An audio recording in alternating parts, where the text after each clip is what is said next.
நீங்கள் சிறந்த நிர்வாகியாக மாறுவதும் உங்கள் கைகளில் என்று நாம் சில நேரங்களில் பேசினோம். ஆனால் இவைகளை எப்படி செயல்படுத்துவது, இவைகளை எப்படி கொண்டு வந்து நான் அதில் எப்படி செய்வது என்று. ஏனென்றால் அலுவலக தனிநபர் எல்லை கோடுகள் முறையாக வரைதல் வேண்டும். யாரேனும் அலுவலகத்தில் வேறு வேலைகளை செய்து கொண்டிருந்தால் நீங்கள் ஒரு முன்மாதிரியாக இப்படி இல்லை என்றால் மற்றவர்கள் சிரிப்பார்கள் ஆரம்பத்தில். ஆனால் உங்களுடைய சிறப்பை புரிந்து கொள்ளும் பொழுது அடடா நாமெல்லாம் விட்டு விட்டோமே என்று சொல்லுவார்கள். ஆனால் அலுவலகத்தில் சொந்த விஷயங்களை ஆலாபனை செய்பவர்கள் நேரடியாக அவர்களை பார்த்து நீங்கள் சொல்லிவிடலாம், இதெல்லாம் எதற்கு செய்கிறீர்கள், வேண்டாம், நீ என்ன அதிக பிரசங்கி என்று சொல்லுவார்கள். சரிதான், ஆனால் சிறப்பு என்பது எல்லோருக்கும் கிடைப்பதில்லவே. சரி, 24 மணி நேரத்திற்கு மேல் எந்த தகவலும் உங்களிடம் இருக்கக்கூடாது. அதாவது பதில் சொல்ல வேண்டிய விஷயங்கள் உங்களிடம் இருக்கக்கூடாது.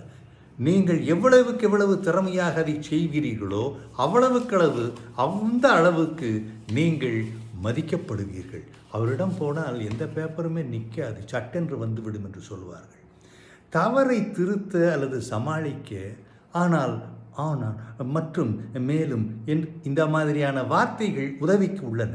ஆனால் எதிரில் உள்ள சவால்களை எதிர்கால நோக்கில் காணுதல் தான் சிறப்பு. நீங்கள் இதை போன்ற வார்த்தைகள் இருக்கிறது என்று அங்கு தப்பித்துக் கொள்கிறீர்கள். ஆனால் உண்மையில் செயல்படும் பொழுது அவை உங்களுக்கு வராத போது நீங்கள் என்ன செய்வீர்கள்? யோசித்து பாருங்கள். மின்னஞ்சல் நாகரீகம் பற்றி நிறைய பேசினார்கள், நிறைய சொன்னார்கள். ஆனால் எதை படித்தாலும் அதை நினைவில் நிறுத்துவது அவசியம்.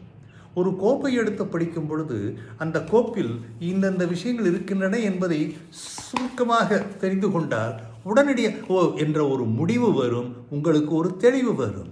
அது இல்லாத வரைக்கும் கொஞ்சம் சிரமம். சரி, ஆம் என்று இல்லை என்று 2 முடிவுகளில் ஏதேனும் ஒன்றை நீங்கள் ஒரு அதிகாரியாக இருந்து கொண்டு சொல்லும் பொழுது அவைகளை பற்றிய அனைத்து தரவுகளையும் நீங்கள் சரிபார்த்து விட்டு அதன் பிறகு உங்கள் கடமையை செய்தீர்கள் என்று சொன்னால், இல்லை அவர் எல்லாவற்றையும் சரியாக பார்த்து விட்டுத்தான் சொல்லுகிறார்கள் என்று ஒரு பாராட்டு பத்திரம் கிடைக்கும். இல்லை என்றால் போய் கொடுத்தோம், ஏனோ தானோ என்று எதையோ ஒன்றை சொன்னார்கள், நாங்களும் கேட்டுவிட்டு வந்துவிட்டு.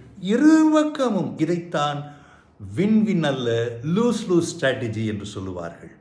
சரி, வேறு வேலைகளுக்கு இடையே வந்தால் சில வேலைகளை நீங்கள் ஒத்துக்கொள்ள முடியாது என்று சொல்லக்கூடிய திறமை இருக்கிறதா? பேசும் பொழுது சிலவற்றை மறந்துவிட்டு அப்பொழுதே பேச மறந்துவிட்டேன் என்று சொல்லுவது முகத்தில் விளக்கணை வழியுமே. தேவை